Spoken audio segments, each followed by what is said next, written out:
வணக்கம் friends. Kirloskar mega T15 வண்டியை பற்றி இப்போ பார்க்க போகிறோம். 15 ஹெச்பி. இதுக்கு முன்னால் ஒரு வீடியோ போட்டிருக்கேன் நம்ம சேனலில். இந்த வீடியோ பார்த்துட்டு நிறைய நண்பர்கள் ஃபோன் பண்ணி பேசினாங்க, எப்படி ப்ரோ இருக்குது வண்டி, இதை பற்றி ஒரு வீடியோ போடுங்க அப்படின்னு. இது வந்து கம்பெனியில் கொடுக்க டீட்டெயில். நீங்கள் வண்டியை பற்றி நிறைய யூடியூப் சேனல்லையும் நிறைய இடத்துலையும் இந்த டீட்டெயில்ஸை வந்து நீங்கள் பார்த்துருப்பீங்க. வண்டி வந்து குவாலிட்டி வைஸ் பார்த்தோம்னா வண்டி வந்து அட்டகாசமான வண்டி தான், அதில் எந்த ஒரு மாற்றமும் இல்லை. வண்டி வந்து 15 ஹெச்பிங்கில் அதுக்கு ஏற்றது மாதிரி வெயிட்டு, சீட்டிங் சைடு எல்லாமே கொஞ்சம் வெயிட்டு கூட்டுறது வந்து கொஞ்சம் மைனஸாக இருக்குது.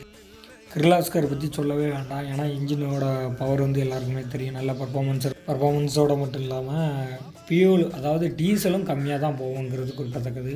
எனக்கு 850 மில்லி அந்த ரேஞ்சில் தான் போயிட்டு இருந்தது. சீட்டும் நல்லா கம்ஃபர்டபுளாக கொடுத்துருக்காங்க, நல்லா இருந்துச்சு. வாட்டர் பம்ப் யூசேஜுக்கு நல்லா இருக்குது. 400 to 450 அந்த ரேஞ்சில் தான் டீசல் போகுது. எந்த வண்டியிலையும் இல்லாத அளவு டிஸ்க் பிரேக் கொடுத்துருக்காங்க. அது ஒரு நல்ல புதுசாக ஒரு இது ட்ரை பண்ணியிருக்காங்க, அதை பாராட்ட வேண்டிய விஷயம். ஆனால் அதோட லைஃப் வந்து கம்மியாக தான் இருக்குது. அதை கொஞ்சம் இம்ப்ரூவ்மெண்ட் பண்ணலாம் என்னையை பொறுத்த வரைக்கும்.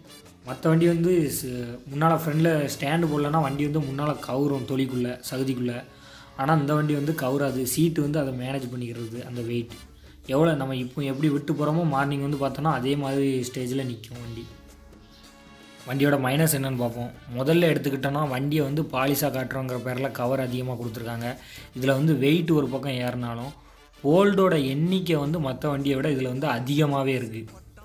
ரொட்டேட்டரில் வந்து எல்லோரும் ஒரு செயின் டைப் கொடுப்பாங்க, அது வந்து வெயிட்டை கொஞ்சம் கண்ட்ரோல் பண்ணுற மாதிரி இருந்திருக்கும்னு நினைக்கிறேன். ஆனால் இதில் வந்து க்ரோன் வச்சு உள்ளே கொடுக்குறதுனால பர்ஃபார்மன்ஸ் குவாலிட்டி வைஸ் நல்லா இருந்தாலும் அது இன்னும் கொஞ்சம் வெயிட் ஏறுற மாதிரி இருக்குது. சீட்டிங் வந்தோன்னா ஒரு ஆளோட வெயிட்டை தாங்கணுங்கிறதுனால அதில் வந்து ஓவர் வெயிட்டு இருக்கிற மாதிரி ஒரு இதாக இருக்குது. அது வந்து சேருக்குள்ளே நம்ம மூவ் பண்ணுறதுக்கு ஒரு இடத்துலேருந்து இன்னொரு இடத்துக்கு ஷிஃப்ட் பண்ணும்போது வாய்க்கால் வரப்பில் வந்து அது கொஞ்சம் பிரச்சனையாக தான் இருக்குது. வண்டியோட வெயிட் வந்து ஒரு பெரிய மைனஸாக இருக்குது. என்னென்னா வண்டி வந்து ஒரு வரப்பு வாய்க்காலில் ஏறும்போது அந்த வரப்பை வந்து ரொம்ப மற்ற வண்டியை விட இது அதிகமாகவே பிச்சுட்டு போயிடுது. அதை வந்து நம்ம அள்ளி வச்சாலும் அது வந்து சரியாக நிற்கிறது இல்லை ஒன்று.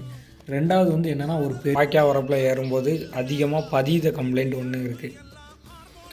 உழவு எதுவும் பண்ணாமல் கோடையில் பருவம் பண்ணாமல் இருக்கிற வயக்காடை வந்து நம்ம தரிசு ஓட்டும்போது அந்த அளவு பர்ஃபார்மன்ஸ் இல்லை. முதல் அடிக்கு அது கேட்ச் வீல் தான் அதை வெட்டி விடுது. ரெண்டாவது அடிக்கு தான் அது பதியுது. என்ன காரணம்னா நம்மளால் வந்து அந்த ரொட்டேட்டரை வந்து ஒரு அளவுக்கு கீழே இறக்கம் இல்லை. அதுக்கு என்ன மெயின் காரணம்னா 2 பெடல் கால் வைக்கிறதுக்காக கொடுக்குறாங்க. அந்த பெடல் தான் ஒரு பெரிய மைனஸாக இருக்குது. அதுக்கு மேலே கீழே வந்து ரொட்டேட்டரை இறக்க முடியாத அளவுக்கு அது வந்து தட்டிகிட்டு இருக்குது. அதுக்கப்புறம் மற்ற வண்டியில் யூஸ் பண்ணுற பெரிய குழு இப்போ போடுறாங்க எல்லாருமே, ரெட் கலர் பெரிய குழு. அந்த குழு வந்து இந்த வண்டியில் மாட்ட முடியாது. அந்த குழுவை நம்ம மாட்டினோன்னா ரொட்டேட்டர் பெனலில் மேலே வந்து தட்டுது. வாழை பாக்கு மரத்துக்கு வந்து ஊடு ஓட்டுவாங்க. ஊடு ஓட்டுறதுலேயும் இதில் என்னென்னா ஒரு ப்ராப்ளம், வண்டி திரும்பும்போது இந்த சீட்டு வந்து அந்த சைடில் இருக்க அடுத்த இதில் இருக்கிற வாழைக்கன்று மேலே இந்த சீட்டு வந்து ஏறுது.